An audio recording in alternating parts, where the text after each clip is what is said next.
Muy buenos días, tardes o noches, nuestros radioescuchas. Bienvenidos a otro capítulo más de El precio del poder masculino.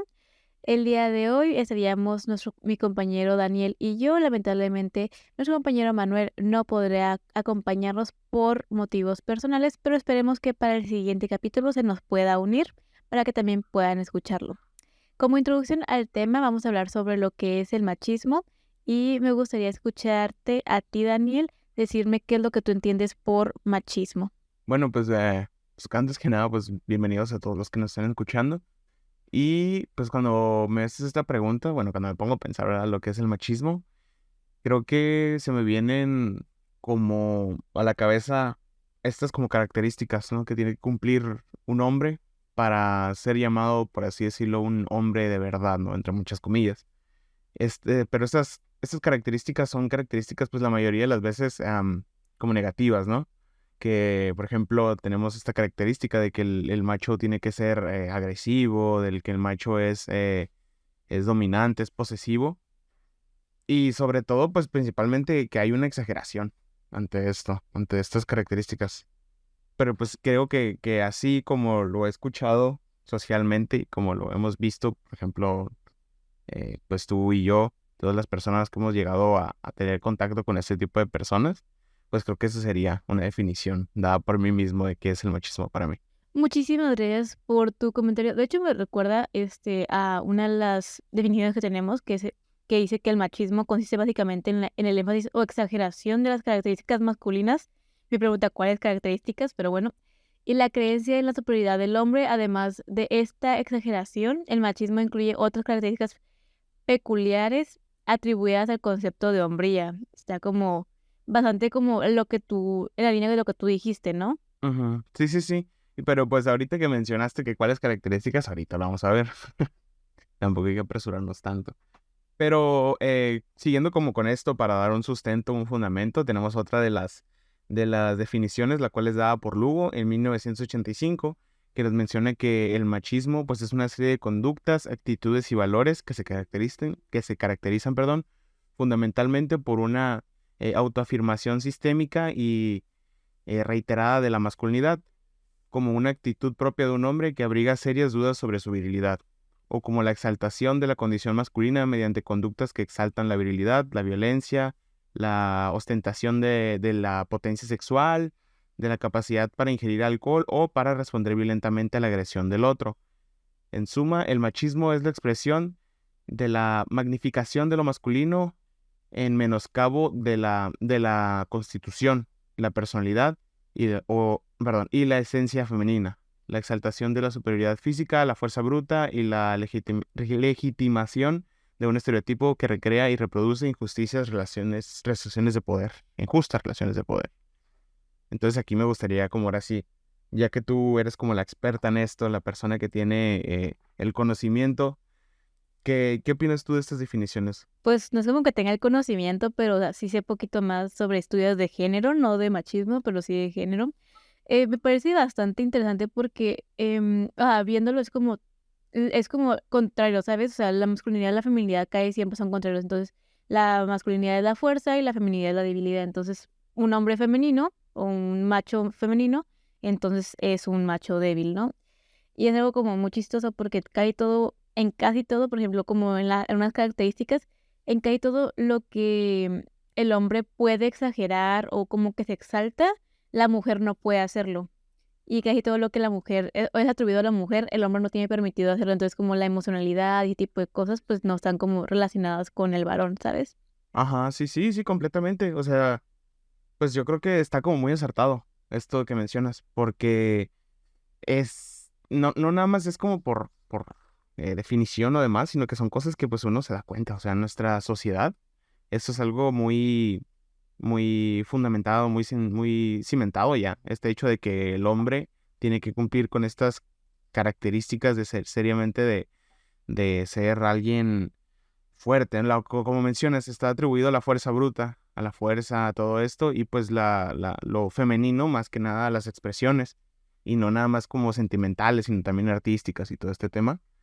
Y como bien mencionas, aquel hombre que no cumpla con esto no es un hombre, ¿no? No directamente es un hombre femenino, sino que de cierta manera se le considera que no es un hombre. Sí, además de que es como machismo viene de macho, ¿no? Entonces tendríamos que checar ahora sí qué es el macho para saber como qué es el ideal del hombre. Y pues te pregunto, o sea, como tú qué crees o qué pues tienes pensado que es el macho. Pues el macho, para mí así, ahora que lo tengo que poner sobre la mesa, por así decirlo, pues para mí el macho es esta persona, como ya mencioné, violenta, que agrede, que falta el respeto, que tiene que tener un control sobre su mujer, ¿no? Porque obviamente la mujer le pertenece a él. Pero también puede ser una persona que si bien él es dueño, tiene una mecánica de poseedor, de dueño de la mujer, él es completamente libre, ¿no? Él puede hacer lo que él quiera y la mujer se tiene que atener a lo que él dice. Y pues tú, ahora sí me gustaría también escuchar por tu parte una definición o qué te parece a ti que es el macho. El macho, ¿sabes qué? Me recuerda, o sea, tengo los estudios de género y todo como eso, pero el macho me recuerda muchísimo, muchísimo a los animales, o sea, como al macho cabrío, ¿sabes? No sé por qué. Pero es como que esta imagen como de poder, pero que de cierta manera no tiene tanto poder porque le faltan muchas partes.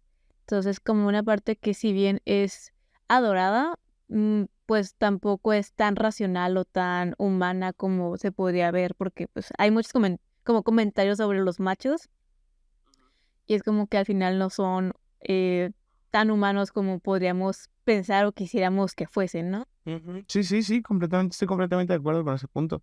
Entonces creo que igual como para tener un sustento y no hacer nada más como hablando ahí por así, me gustaría dar como una definición de lo que es el macho.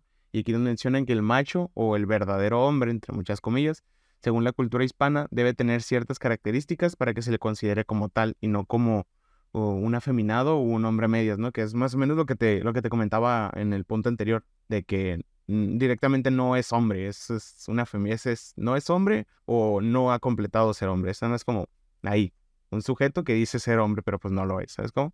Sí, totalmente. Además, pues como que se complementa con también el otro que tenemos que es el macho se asocia con un ser violento, grosero, irritable, peligroso, impulsivo, fanfarrón, superficial, desconfiado, inestable y falso, que es también características que incluías como la definición de arriba que compartiste anteriormente. Y pues, o sea, queda como que muy compacto y como que te puede hacer muchísimo la idea. A mí no sé por qué me recordó muchísimo a Filotete, ¿sabes? De Hércules, y por eso como que pienso en el macho cabrío porque me recuerda muchísimo como esas Ajá, sí, sí, características. sí. Sí, Y está bueno esto de que podemos como asimilarlo con diferentes interpretaciones, ¿no? O sea, porque de cierta manera son la manera en la que se ha esparcido esta idea de cómo debe ser el macho o el hombre de verdad, ¿no? El hombre fuerte. Pero pues ahora sí que me gustaría continuar a hacer como una pequeña revisión histórica de lo que es cómo se ha ido sedimentando lo que es el machismo y la idea del macho en lo que es nuestra cultura. Para empezar, menciona que según Machilot, no sé cómo se menciona ahora sí, Machilot, el término macho surge durante los acontecimientos revolucionarios con mayor precisión entre 1910 y 1915. Esto es nada más el término, o sea, como tal el término macho surge en estos años, más no el machismo o el macho como tal, porque eso pues viene atrás, desde la colonia, lo prehispánico. Entonces menciona que la popularidad de este término, es un poco posterior, pues vendrá con la literatura y sobre todo con el cine de inspiración nacionalista, que es todo este cine, y creo que en este punto como que lo tiene muy bien, porque pues viene inspirado de estas películas que proceden creo que de Durango, si no me equivoco, Jalisco, por esos lados en los cuales pues se representa al hombre como tipo, no sé, Vicente Fernández, eh, el cuatrero, ¿no? El hombre que obtiene todo a punta de balazos. Entonces, después de eso, nos menciona que para algunos autores, el machismo como tal aparece con el mestizaje. Eh, es una transculturación dramática por la forma violenta que los españoles imprimían su unión con las indias. Sin embargo, en el mundo prehispánico también las mujeres ya eran consideradas como un ser devaluado. inferior y sin derechos. Y con la conquista, la mujer es devaluada en tanto indígena, el hombre, en cambio, es sobrevalorado en la medida que se identifica con el conquistador, ¿no? Con el dominador o el vencedor, con esta idea de que el hombre tiene que ser, pues, agresivo, ¿no? Igual que, pues, los españoles que vinieron y hicieron lo que quisieron. También, pues, ya si vamos como más adelante, como que el conquistador en el siglo XVI es un hombre brutal, o sea, somete a la fuerza con armas al pueblo vencido. Entonces ahí vemos como la violencia.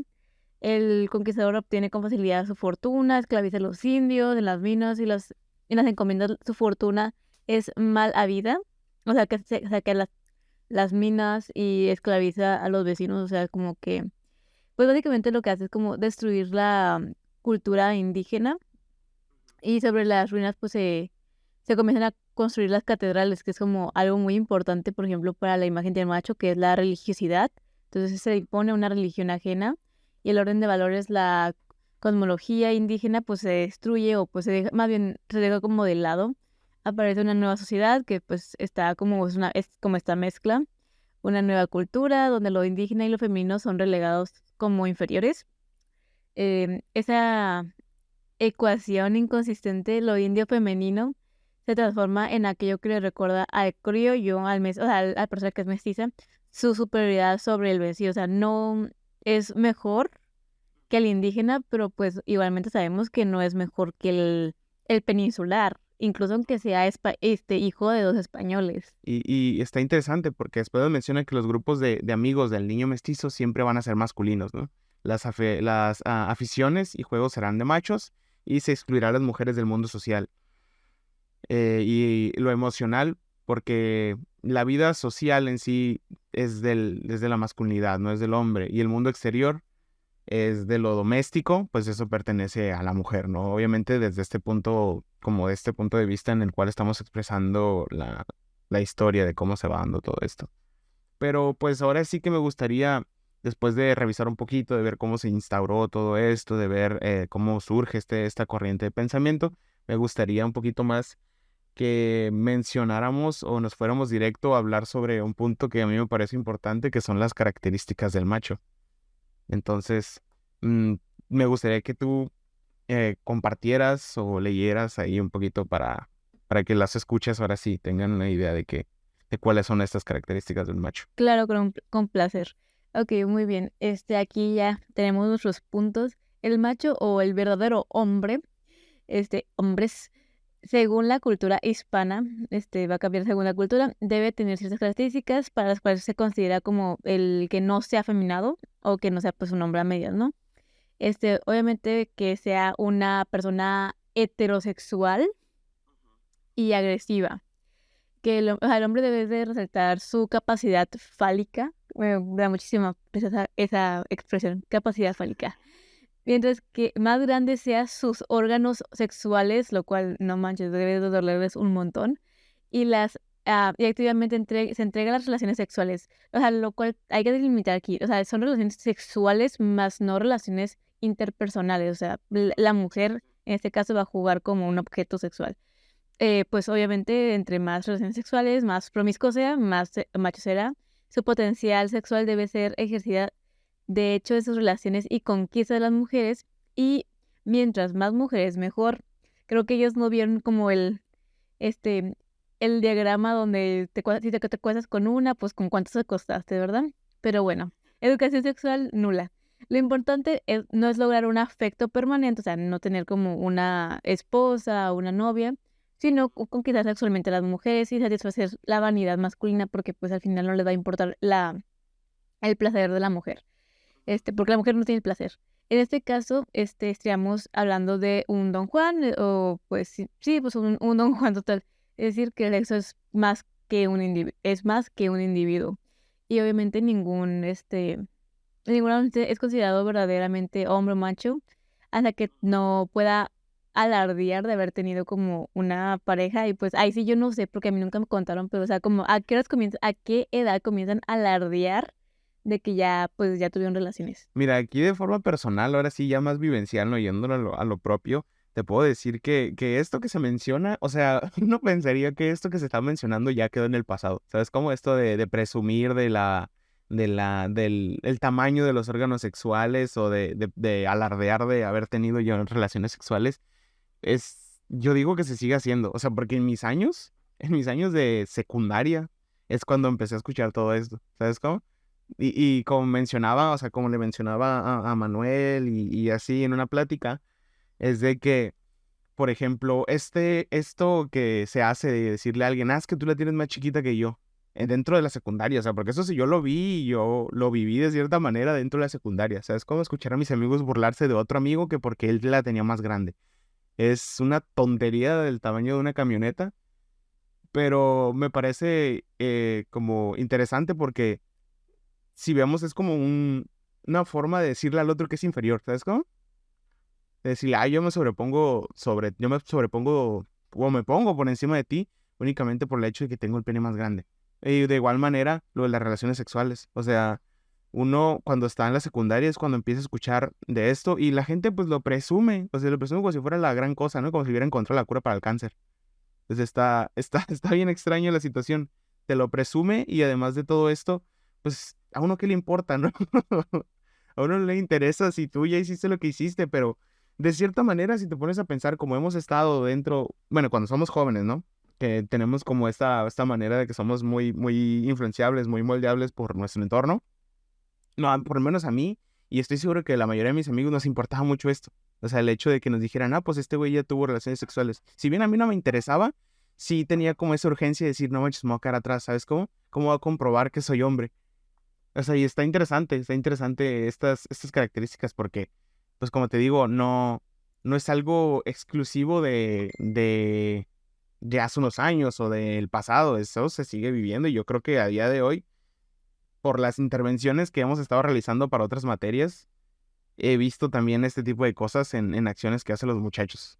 O sea, entonces no es algo que haya estado quedando relegado, se sigue viendo. Sí, además de que, pues, como que queda con esa característica de que tiene que, o sea, el potencial sexual o su potencialidad tiene que ser conocida por otros, o sea, debe de, o sea, como tú dices, como te debe de alardear para que los otros digan, no, pues él es un fregón, él ya lo hizo, él ya nos ganó, básicamente. Y pues no importa cómo lo hagan, o sea, ellos deben de, sí, o sea, de preferencia engañar y conquistar a todas las mujeres que pueda, pero al mismo tiempo, o sea, porque eso también me ha tocado verlo muy de lejos, pero sí me ha tocado verlo que es como que, o sea, yo puedo conquistar y tratar mal a las mujeres, pero, o sea, con mis hermanas, con mis primas, con mi mamá, o sea, no te puedes meter, porque los hombres sí pueden hacerlo, pero las mujeres de su familia deben estar vírgenes hasta el matrimonio, ¿no? Ajá, sí, sí. Y fíjate que, por ejemplo, también como que la secundaria es el peor tipo de persona existente, ¿sabes? Como porque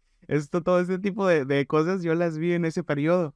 Entonces, me acuerdo mucho de tener este tipo de compañeros que alardeaban mucho de que él no, que él ya estuvo con no sé quién, con quién sabe quién, compañeras del salón, de otros salones, de lo que sea. Pero pobre de ti que hablas de su hermana. O sea, es como, o sea, él podía expresarse, perdón, de la peor manera a las mujeres que estaban saliendo con él o cualquier cosa. Pero si tú intentabas decirle, oye, pues tu hermana está bonita, ¿no? Cualquier cosa, uff, era un te espero afuera de la salida ya cantado. ¿Sabes cómo? Era de que te ibas a pelear con él de sí o sí. Porque él podía hablar mal de todas, pero tú no podías hablar mal de su familia. Y creo que pues es pues, principalmente por esta característica que estamos viendo, ¿no? Entonces, creo que aquí otra de las características que hay que mencionar, y es algo que ya habíamos dicho anteriormente, que es que los hombres son sexualmente libres que esta es una verdad cultural, ¿no? El hecho de que los hombres son sexualmente libres, el matrimonio no es un obstáculo para este rasgo del machismo, y pues, esto lo expresa el dicho popular que dice que la que se casa es la mujer. No sé si tú alguna vez por ahí habrás escuchado esto. Sí, de hecho, sí, bastantes veces. Lamentablemente sí lo he escuchado bastantes veces. De como que, o sea, como, además como, no, y no solamente es como que el que se casa a la mujer, sino como que le dicen como a la mujer que está casada y se entera la infidelidad, le dicen como de, pero tú eres la capilla más la capilla grande, o sea, las otras son capillitas, así como si, o sea, como de acepta que te está engañando, pero y asume que tu lugar es ser la esposa, ser la mujer. O sea, entonces, o sea, como que la relación con tu esposo es como más de dueño, o sea, que es tu dueño y protector, protector no sé por qué, pero porque al mismo tiempo que, o sea, está ahí, pues te puede llegar a dañar, no, emocionalmente, por ejemplo, cuando te engaña, pero pues aparte es como de, es tu superior, porque Iglesia Católica, y estás emocionalmente alejada de él, o sea, estás con él y tienes sexo con él, tienes hijos con él, pero pues tu relación sentimental con él pues es muy poquita, ¿sabes? Además de que pues se cree como que el hombre pues es totalmente superior a la mujer en muchísimos aspectos, tanto que puede llegar a golpearla, ¿no? Y es como que para eso es que son los maridos, como para ponerte a raya. Sí, sí, sí, exactamente. Esta idea de que el hombre tiene que, por así decirlo, alinear, ¿no? A la mujer, lo cual pues está completamente mal.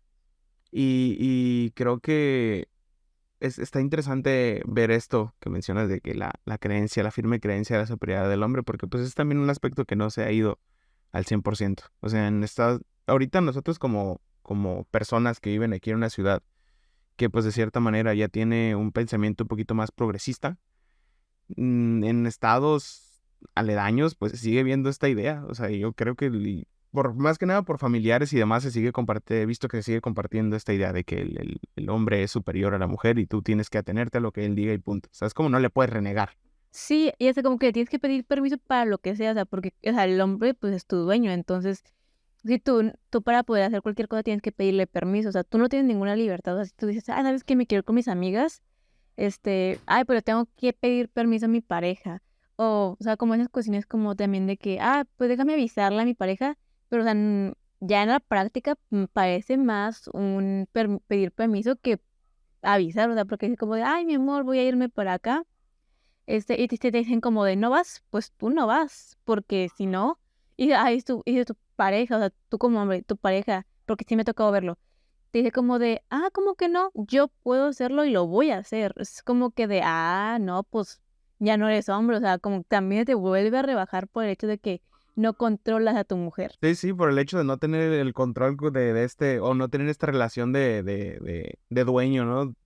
Te ves como un hombre inferior otra vez, te ven como un hombre a medias o simplemente no como una persona que no es hombre. ¿Sabes cómo? Y entonces, siguiendo con estas definiciones, pues pasamos a la siguiente, que es que el macho como dueño de su mujer no debe permitirle la libertad, que es algo de lo que se acabas de mencionar. No debe permitir ninguna libertad, pues de lo contrario se rebaja. Y los celos del macho, junto con su agresividad, explica el fenómeno de golpear y aún cometer homicidio con la mujer infiel. Que esto es algo muy denso ya. O sea, a mí me parece algo muy completamente que se va de las manos, porque es una cosa muy, muy fuerte. Y pues desgraciadamente es algo que se sigue viendo, o sea, nuestra época, en nuestra sociedad, así, es algo que no sé por qué ha tenido como un boom, la verdad. O sea, de unos años para acá se ha súper escuchado de casos de mujeres que por alguna extraña razón el hombre se pone como loco y se pone súper agresivo y pues llega hasta este punto, ¿no? De quitarles la vida.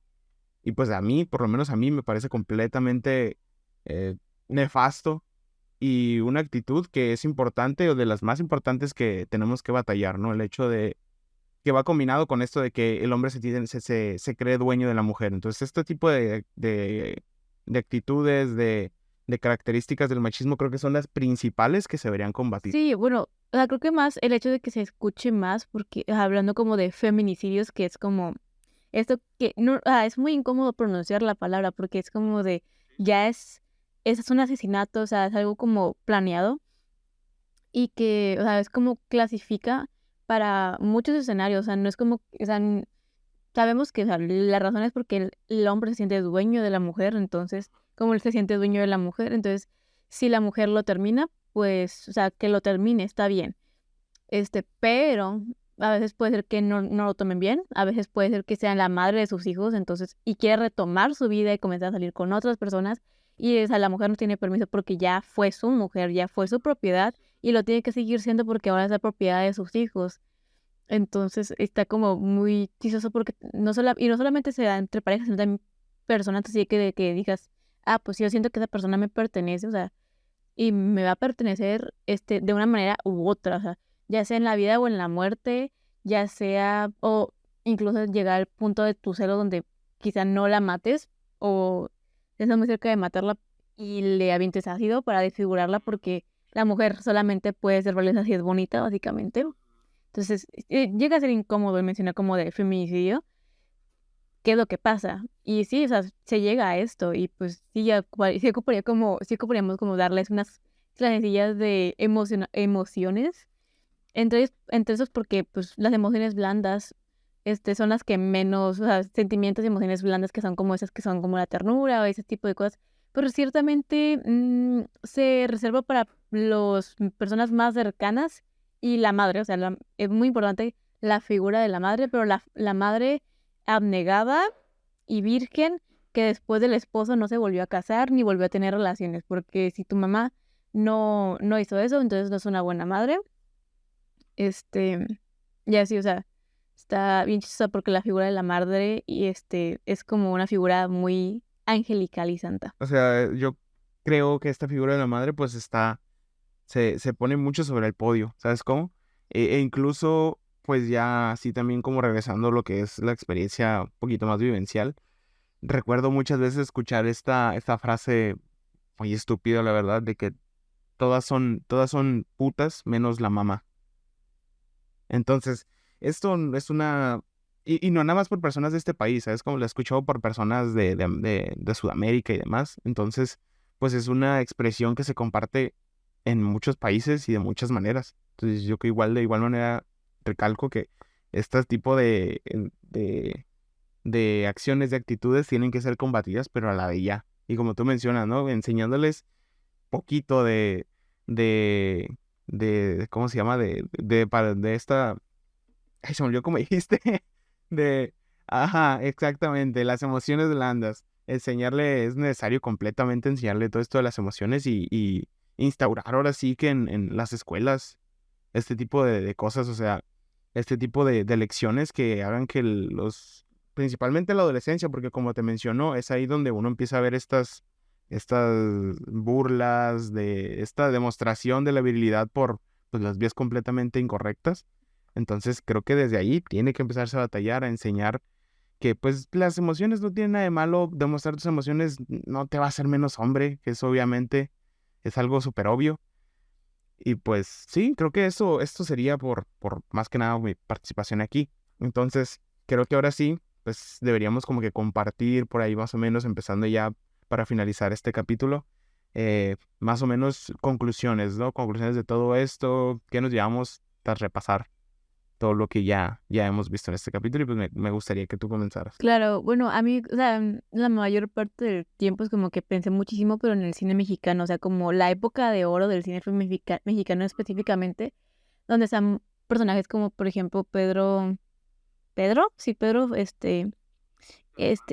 Infante, que es como un exponente, porque casi todos sus personajes, no todos, pero sí la mayoría, es como este hombre que es seductor, que no es fiel la mayoría de las veces, que sí es fuerte y en varias ocasiones como que llega a tener como cierta desconexión emocional con sus parejas. Incluso, pues ya en películas como similares de ese tipo de cine, o sea, que la mujer dijera como de, no me voy a someter, o sea, era como de, ay, qué mala mujer. Que también México llegó a ser como bastante progresista porque también llegó a mostrar buenas personajes femeninas empoderadas o bueno, que conocían su poder y pues está muy padre, pero por ejemplo, viste también Vicente Fernández, que es como ahora que pues murió, en paz descanse, pero pues se descubrieron muchísimas cosas que él llegó a hacer en vida y que pues obviamente no es un santo y nadie quiere que lo sea, sabemos que era muy muy buen cantante y es lo que sí recordamos de él, pero pues santo no era. Y no sé, o sea, por ejemplo, también pensé en Filotetes por el macho, y también pues tiene muchas características muy similares. Y pues yo me llevaría como eso, o sea, como el análisis de las representaciones cinematográficas que tenemos como del macho o del machismo dentro de nuestra sociedad. Y bueno, llegando otra vez a este punto de lo de ¿cómo se llama? Las figuras históricas o figuras que representan al macho, creo que está muy acertado Vicente Fernández, Pedro Infante, principalmente por lo que se mencionaba del repaso histórico, ¿no? De que a través de este cine, el cine nacionalista, pues es que se empieza a compartir la idea de este tipo de hombres, ¿no? De que ese es el macho correcto, el macho que llega y tiene que salvar a la mujer a punta de pistola, ¿no? O tiene que conseguir lo que él quiere, siendo lo más agresivo posible y demostrando, aunque se sienta súper frustrado así, de que no puede más, de ya está a punto de explotar, no puede expresar cómo se siente, ¿no? Siempre tiene que sacarlo, o sea, yéndose a un bar y peleándose con otros borrachos o cosas así. O sea, son cosas que hemos visto en el cine y que pues desgraciadamente esto ha instaurado una creencia de que así tiene que ser un hombre, de que así se tiene que comportar un hombre y que un hombre tiene que tener estas características, ¿no? Verse chamagoso, ser súper grosero con quien sea. Y pues creo que también me llevo mucho esto de ver, más que nada, de conocer bien las características de qué es un macho, porque si bien, como te menciono, uno pues lo ve y lo identifica, no conoce como tal las características ya bien definidas. Y pues ahora sí que reprochar, me llevo mucho de reprochar todo este tipo de acciones y de verle también el lado negativo a este tipo de películas, ¿no? Que obviamente pues uno se da cuenta, pero si no, eh, intentar que no se sigan replicando estas cosas. Claro, bueno, y pues nada más nos queda como invitarlos a ustedes, radioescuchas, a que pues hagan sus comentarios, que hagan sus debates de manera respetuosa entre ustedes o con nosotros sobre pues lo que les parece este capítulo. Aquí estaríamos cerrando. Nos vemos la próxima vez en su podcast El precio del poder.